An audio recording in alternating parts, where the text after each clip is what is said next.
اعوذ باللہ من الشیطان الرجیم بسم اللہ الرحمن الرحیم نحمدہ ونصلی علی رسولہ الکریم۔ ہم ابتدا کرتے ہیں آج سورہ لہب کی تلاوت سے۔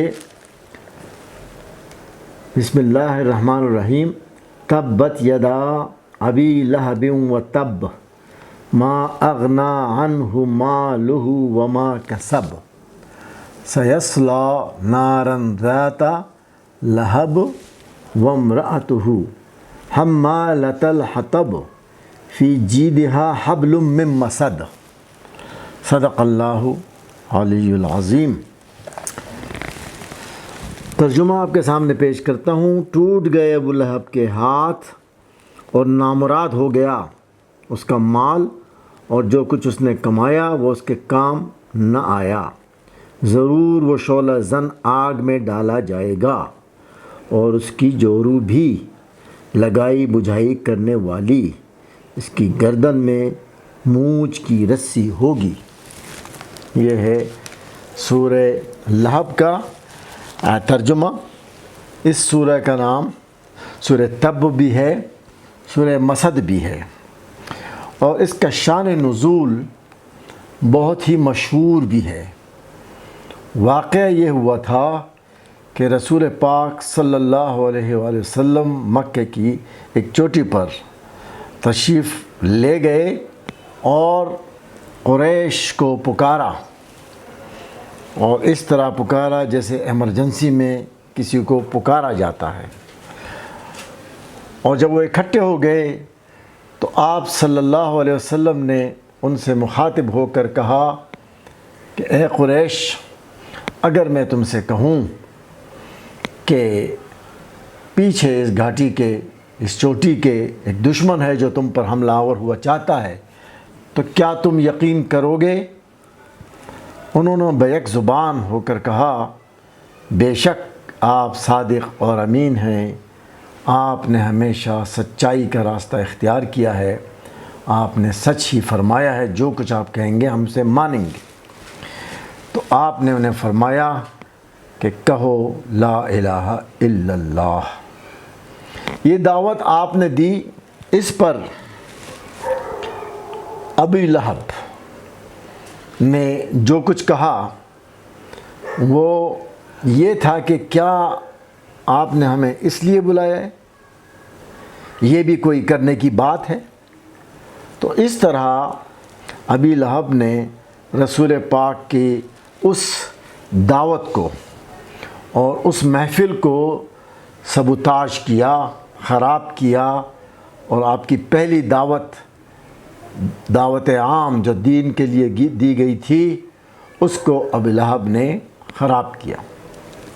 اور آپ کے بارے میں جو کلمات ابی لہب نے کہے، رسول پاک صلی اللہ علیہ وسلم نے خود ان کا کوئی جواب نہیں دیا، لیکن عرش معلیٰ سے اس بات کا نوٹس لیا گیا اور سورہ لہب کا نزول ہوا۔ بہت ہی دلچسپ بات یہ ہے کہ یہ سورہ جس کا میں نے آپ کے سامنے ترجمہ پیش کیا، یہ خود بول رہی ہے اپنے زبان سے کہ اللہ سبحانہ و تعالیٰ نے ابی لہب کے اوپر ناراضگی کا اظہار کیا اور فرمایا کہ ٹوٹ گئے۔ کچھ مترجمین نے کہا ٹوٹ جائیں، اور ہوا بھی یہی کہ آخر الامر ابی لہب کے ساتھ وہ انجام ہوا کہ اس کا ایک عبرتناک انجام کہ اسے ایک مرض طاعون میں موت آئی، اور کسی نے اس کو ہاتھ لگانے کی بھی جرأت نہیں کی، بلکہ اس کو بڑے بڑے ڈنڈوں سے ایک گڑھے میں پھینکا گیا۔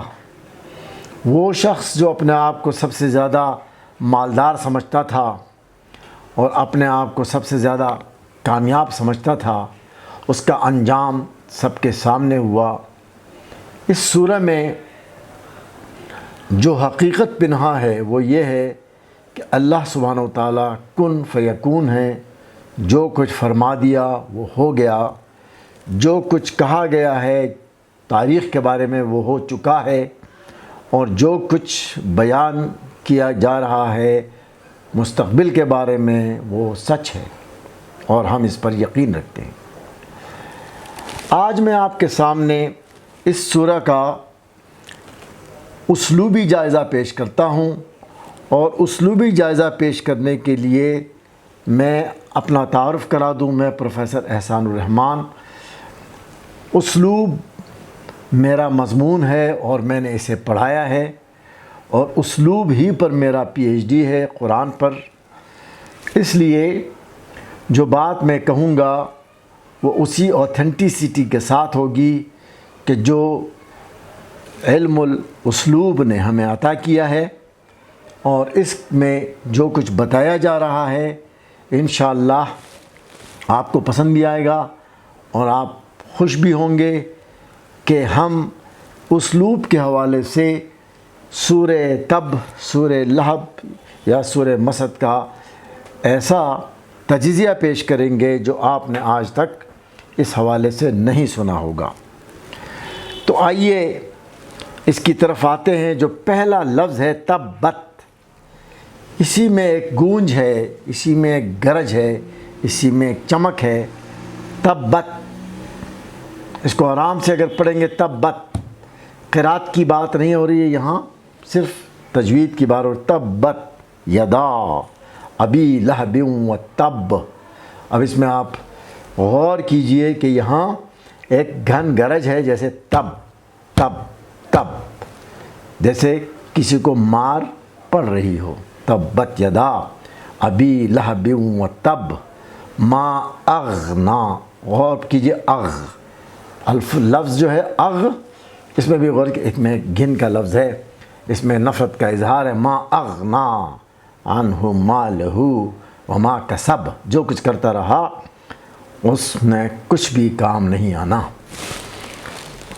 سیصلی نارا ذاتا، اور یہ اپنی ہی آگ میں جلے گا۔ سیصلی نارا ذاتا لہب وامرأتہ، یہ خود اپنی، یہ لہب، ابی لہب اپنی آگ میں جلے گا۔ اب اس کی خوبصورتی دیکھیے کہ ابی لہب جو تھا وہ ایک شعلہ، سرخ چہرے والا شخص تھا۔ اس شعلے کو آگ کے شعلے کے ساتھ ملائیے، یہ ایک حسین امتزاج ہے، یہ ایک ٹیکسٹ کا حسین امتزاج ہے کہ شعلے کو ایسے شعلے کے ساتھ امتزاج کیا۔ سیصلی نارا ذات لہب وامرأتہ، اور اس کی بیوی بھی حمالۃ الحطب۔ دو معنی کیے گئے ہیں کہ وہ لکڑیاں اکٹھی کرتی تھی تنگ کرنے کے لیے، اور یہ بھی ہے کہ وہ لگائی بجھائی کرنے والی تھی۔ وہ خاتون تھی جس نے ابی لہب کو اکسا کر کہ یہ تمہارا بھتیجا کیا کر رہا ہے، یہ کس طرح ہمارے دین کو، ہمارے آباء کے دین کو خراب کر رہا ہے۔ تو اس حوالے سے اس نے وہ آگ لگائی تھی، اور اس آگ کا جو ایندھن وہ پرووائڈ کر رہی تھی، فراہم کر رہی تھی، تو اس حوالے سے اس خاتون کا انجام بھی ویسا ہی ہوگا جو کہ اس میں فرمایا گیا ہے۔ تو یہ جو الفاظ ہیں ان کے اگر آپ قافیے اور ردیف پر غور کریں، اس سورہ کے آخری الفاظ پر، تو آپ دیکھیں گے کہ اس کے اندر آخری الفاظ ہے تب، کسب، لہب، حطب، مسد۔ یہ دیکھیے ایک ایک لفظ جو ہے وہ جیسے کوٹ کے مارا جائے کسی کو، اور اس حوالے سے اس کا ان الفاظ کا استعمال کیا کہ اس کا اسلوب بھی جا رہا ہے اسی طرف جس طرف اس کا مضمون جا رہا ہے۔ تو اسی میں لفظ استعمال ہو ابی لہب، پھر فرمایا نارن، آگ، ابی لہب شعلے والا، آگ نار، ذات لہب، نارن ذاتا، اپنی ہی آگ میں، اور پھر وہ لکڑیاں جن سے آگ بنائی جاتی ہے وہ آگ تیار کر رہی تھی، اور اسی آگ میں وہ جلے گا۔ تو الفاظ کا یہ خوبصورت امتزاج جو ہے وہ بتا رہا ہے کہ یہ سورہ اپنا رنگ اور اپنا انداز دونوں مل کر وہ اس کی طرف جا رہے ہیں کہ جو پیغام دیا جا رہا ہے۔ اور اب اگر ہم اس کو یوں دیکھیں کہ اس کے اندر پیٹرنز بنے ہوئے ہیں، ہم اسلوب میں پیٹرنز دیکھتے ہیں کہ آپ دیکھیں تب بت، تب میں آیا اور بت اس کا الٹ ہے، تب بت، اس الٹ کو دیکھیے، تب بت، پھر ابی لہب، پھر آیا، پھر تب، پھر کسب آیا، پھر لہب آیا، اور یہ تمام کا جو پیٹرن ہے وہ ایک ہے۔ پھر حطب آتا ہے اور مسد آتا ہے۔ ان سب کے اندر آپ دیکھتے ہیں کہ ایک طرف ایک کانسننٹ ہے، پھر واول ہے، پھر کانسننٹ ہے، یعنی S A D sad, S A D, T A B tab, H A B hub, S A B sub. تو آپ دیکھیں یہ ایک پیٹرن بناتا ہے، اور اس پیٹرن میں خوبصورتی ہے۔ اس پر بات کرتے ہیں۔ ہم پیٹرن کی بات کر رہے تھے، اور پیٹرن کی بات ہم کیوں کر رہے ہیں؟ اب دیکھیے کہ جو ترجمہ ہے اس کے اندر وہ پیٹرن ہمیں نہیں مل سکتے۔ اب دیکھیے تبت یدا ابی لہب و تب، تبت یدا ابی لہب و تب، ٹوٹ گئے ابو لہب کے ہاتھ اور نامراد ہو گیا۔ نوٹ کیجئے وہ پیٹرن غائب ہو گیا نا۔ قرآن کا پیٹرن، قرآن کا اعجاز ترجمے میں آ نہیں سکتا۔ ٹوٹ گئے ہاتھ، میسج آ رہا ہے لیکن پیٹرن ختم ہو گیا۔ وہاں تبت یدا ابی لہب و تب، لیکن یہاں ٹوٹ گئے ابو لہب کے ہاتھ اور نامراد، اور یہ بہترین ترجمہ کیا گیا ہے۔ فرمایا ما اغنا عنہ مالہ ما کسب، اس کا مال اور جو کچھ اس نے کمایا وہ اس کی کسی کام نہ آیا۔ کوئی پیٹرن نہیں، کوئی پیٹرن ویسا نہیں۔ سیصلی نارا ذات لہب، اور فرمایا ضرور وہ شعلہ زن آگ میں ڈالا جائے گا۔ معنی آ گئے، پیٹرن غائب ہو گیا۔ اسی لیے کہا جاتا ہے کہ قرآن قرآن ہے، قرآن اوریجنل ٹیکسٹ ہی اس کا قرآن ہے، اس کو ریپلیس نہیں کیا جا سکتا۔ قرآن کو آپ ٹرانسلیٹ نہیں کر سکتے۔ آپ ضرور سمجھنے کے لیے ترجمہ پڑھیں گے، ہم سمجھنے کے لیے کوشش کرتے ہیں کہ اس کا پیغام سمجھنے کے لیے کوشش کریں گے کہ جتنا ہم کر سکتے ہیں، لیکن جو اصل کلام ہے وہ صرف قرآن ہے۔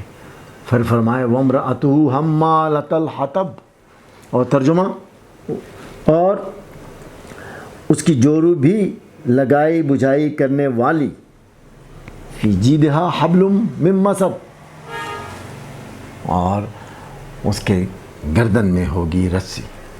تو یہ نوٹ کیجئے کہ یہ پیٹرن جو ہے یہ قرآن کا جہاں کہیں بھی ہوگا وہ پیٹرن ترجمہ کے قابل نہیں ہوتا۔ یہ ہے نقطہ جو میں آپ کے سامنے بیان کر رہا تھا، اور یہ اس لیے بیان کر رہا ہوں کہ اسلوب بھی قرآن کا ایک الگ سے ایک مضمون ہے، اور یہ اسلوب قرآن کا اعجاز ہے۔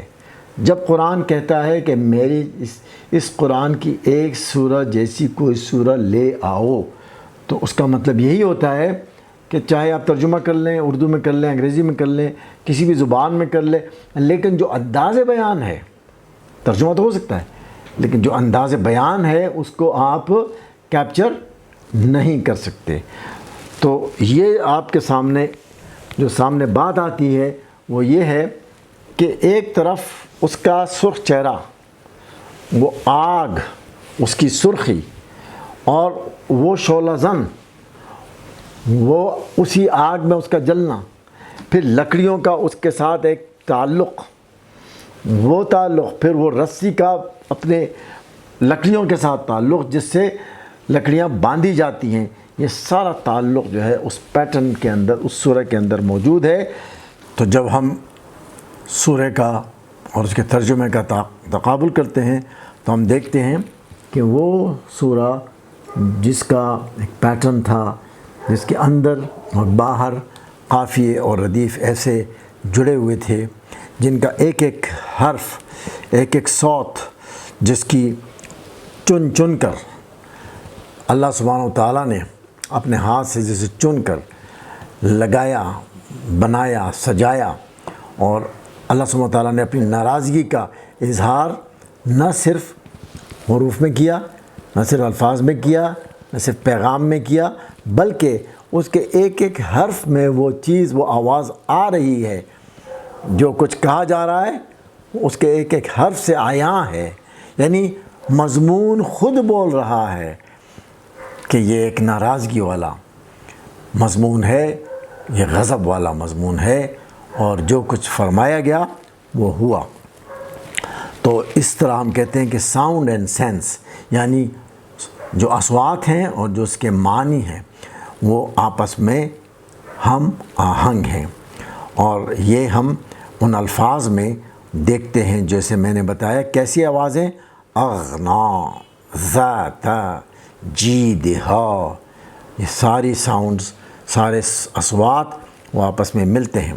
اس کا ایک طریقہ جو حضرات، جو طالب علم یا جو اساتذہ اس مطالعے کو آگے بڑھانا چاہتے ہیں، آخر میں ان کے لیے پروسیجر بتا دوں مختصراً، وہ یہ ہے کہ سورہ کو آپ آواز بلند پڑھیے، کئی بار پڑھیے، اور جو فارمولہ ہے صوت کا، کہ جس طرح سے ہم اصوات کا پیمانہ ہمارے پاس، جس کو کہا جاتا ہے سونورٹی سکیل، یعنی پیمانہ ہے صوت، اس پر لاگو کیجئے کہ کون سی صوت ہے جو دماغ پر بھاری پڑتی ہے، اور یہ سونورٹی سکیل آپ کو گوگل میں کلک کریں گے سونورٹی سکیل تو مل جائے گا۔ تو دیکھیے کہ کون سی اصوات ہیں اس کے اندر، اور اس سکیل کے اندر وہ کہاں پر موجود ہیں۔ پھر اس کا آپ بار بار پڑھیں گے تو معلوم ہوگا کہ ان کے اندر کیا چیز پوشیدہ ہے۔ پھر اس کا ٹرانسلیشن پڑھیے، اردو میں پڑھیں یا انگریزی میں پڑھیے۔ اس کے بعد آپ ان کے آخری الفاظ پہ غور کیجئے اور آخری حرف پہ غور کیجئے، اندر اور بیرون جو قافیہ اور ردیف بنے ہوئے ان پہ غور کیجئے، ان کے صوتی اثرات پر غور کیجئے، کون سے الفاظ کا سلیکشن کیا گیا ہے، کن الفاظ کو چنا گیا ہے، کون سی آوازوں کو چنا گیا ہے، اور اس کا اوورآل ایفیکٹ کیا بنتا ہے بغیر ترجمے کے، پھر ترجمے کے ساتھ۔ اور پھر ہم دیکھتے ہیں کہ اگر آپ غور کریں گے کہ ہم نے ترجمے میں کیا کھویا اور کیا پایا۔ ہم ترجمے میں پاتے کیا ہیں؟ ہمیں ترجمے میں کچھ نہ کچھ ملتا ہے جو نارملی ہمیں نہیں ملتا، اور وہ یہ ہے کہ پیغام ہماری سمجھ میں آ جاتا ہے کہ یہ اس پیغام کے حوالے سے ہے، لیکن الٹیمیٹلی ہمیں اسی اوریجنل ٹیکسٹ کی طرف جانا ہوتا ہے، کیونکہ اوریجنل ٹیکسٹ کے اندر جو خوبی ہے وہ ترجمے میں کبھی نہیں آ سکتی۔ وما علینا الا البلاغ المبین۔ جزاکم اللہ لی ولکم۔ السلام علیکم ورحمۃ اللہ وبرکاتہ۔